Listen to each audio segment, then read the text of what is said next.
এই মানুষটাকে তোমরা চেনো? এটা হচ্ছে আমার কাকা। তা আমি কাজ করছি, কাকু এসেছে, তো তাকে তো একটু চা দিতে হয়। তাই এই দেখো, কাকুর চা এটা, আমার চা এটা, আর আমি মুড়ি দিয়ে চা দিয়ে খাবো আজকে।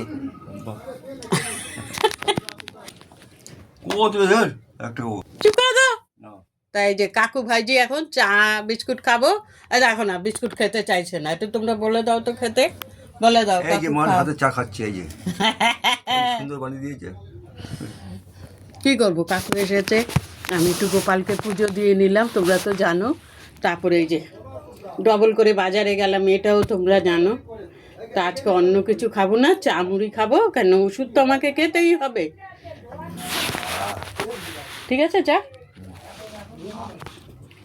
কাকিমা নেই, কাকুকে বলছি, কাকু আমি যা রান্না করি খাও, আজকে আমি নিরামিষ করব, আমাদের পাশের বাড়ি পুজো তো।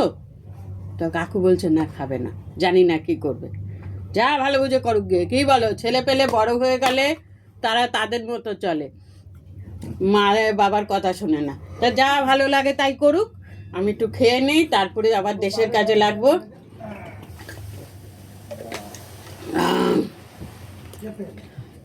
তাহলে রাখি, কাকুর সাথে চা খাই আর গল্প করি, রোজই তো তোমার সাথে করি, তোমাদের সাথে করি, এখন রাখি। দেখো আমার কাকুরা তোমাদের দেখছে। কোথায় কাকু? হ্যাঁ, কোথায় কার সঙ্গে কথা বলছিস? ফোনে ফোনে কথা বলছি, এবার ফেসবুকের লোকেরা আমাকে সেই কমেন্টের উত্তর দেবে। তোমরা কে কে চা মুড়ি খেতে পছন্দ করো? আমি আগে খুব খেতাম, জানো, চা মুড়ি।